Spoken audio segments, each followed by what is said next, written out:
계엄군에게 그런 희생을 당한 가족들 입장에서는 2025년도에 계엄을 찬성하는 집회가 그 자리에서 열린다는 것을 저는 너무나 반인륜적이고 잔인한 짓이라는 생각을 했습니다. 제가 고민하고 있는 것은 어떻게 하면 이 대한민국 정치 문화가 좀 더 건강해질 수 있을까. 그리고 기본적으로 지금 대한민국 정치가 안고 있는 구조적 문제가 심각합니다. 이게 옳은지 그른지에 대한 고민을 하거나 방향성에 대해서 고민을 하는 사람들은 배척되죠. 근데 진영 논리화 정치가 딱 그 모양입니다. 진영 논리라고 하는 것은 옳고 그름을 보지 않습니다. 오로지 승패만 보게 되거든요. 전쟁터랑 똑같아요.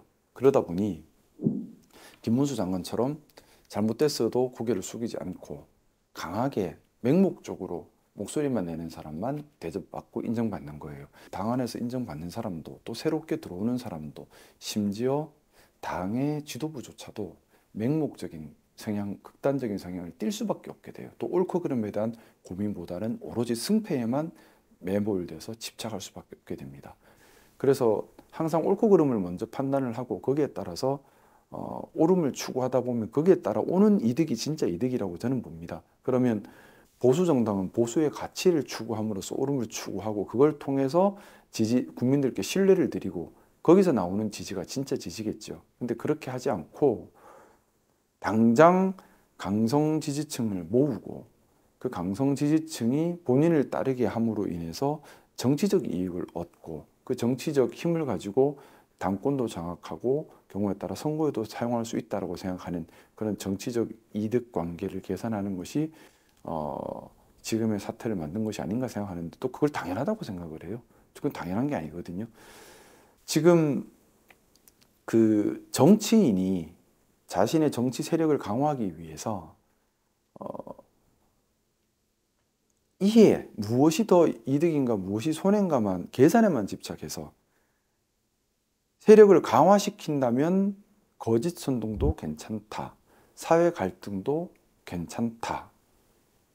이런 생각을 가져버리면 정말 위험하고 나쁘다고 생각합니다. 우리 히틀러를 비난하는 이유 중에 하나가 히틀러가 자신의 정치 권력을 강화하기 위해서 거짓으로 국민들을 선동하고 외부의 적을 만들고 그 외부의 적으로 내부를 단결시키고 또 내부의 증오를 유대인 증오를 일으켜서 사회 갈등을 조장해서 또 단결시켜서 힘을 얻고 이런 식으로 갔지 않습니까? 그렇게 해서 자기 권력을 만들어 갔는데 정말 나쁜 방법이죠. 단결은 되고 정치적 힘을 얻을 수는 있지만은 결과적으로는 안 되는 방법이고 그렇게 해서는 안 되는 거잖아요. 근데 지금 보면 외부의 적을 만들죠. 자꾸 처음엔 북한에다가 북한으로 모자니까 중국까지 끌어들입니다. 또 내부의 적도 만들고요. 어떻게 보면 민주당, 이재명 이렇게 얘기하는 것도 외부의 적을 만들어서 지지층을 결집시키려는 목적인 것 같아요. 정말 이재명이 없으면 또 어떻게 지지층 결집을 시키려고. 근데 그게 잘못된 거죠. 외부의 적을 통해서 결집을 시키는 겁니다.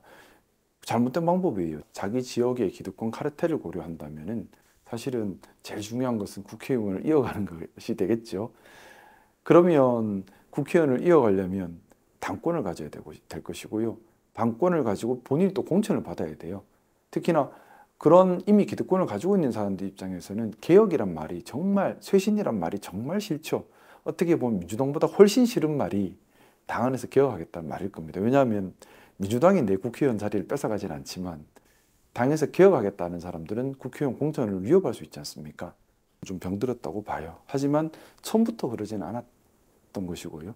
시간이 지나면서 어떻게 보면 김영삼 대통령 이후에 군부 추종 또는 반민주적인 부분들이 상당히 이제 제거가 되고 민주 보수의 기틀을 닦았는데 이 이후에 특히 박근혜 대통령 탄핵 이후에 방향성을 상실하고 강성 지지층에 기대면서 본래의 정통 보수의 색깔이 많이 훼손이 되어 버렸습니다. 특히 이 이후 윤석열 대통령이 보수의 대통령으로 집권을 하면서 실질은 보수의 정신을 없애버리고 본인이 원하는 저는 좀 독재를 하려고 한 것이 아닌가라는 의심을 가지고 있는데 좀 일부 극우적, 일부 맹목적, 극단주의적 색깔을 많이 집어넣고 정통 보수 인사들을 다 배척하고 그 자리에 극단적인 극우 인사들을 많이 배치하면서 지금은 우리 국민의힘이 정통 보수당의 역사를 가지고 있지만 정통 보수당으로 기능을 못하고 다소 병들어 있다. 저는 그렇게 보고 있고요. 그래서 병들었으니 고쳐야죠. 광주를 가야겠다고 생각한 것은 지난 2월 15일 날 광주 금남로에서 탄핵 반대 집회가 있었습니다. 근데 저는 개인적으로 큰 분노와 좌절감을 느꼈어요. 광주 금남로라고 하는 곳은 불법 비상계엄에 저항했던 광주 시민들을 계엄군이 학살했던 현장입니다. 특별한 의미가 있는 곳이죠. 근데 거기서 계엄에 찬성하는 집회가 열렸습니다. 그리고 일부 참가자들은 5.18 유족들에게 모욕을 줬다는 얘기도 들었습니다.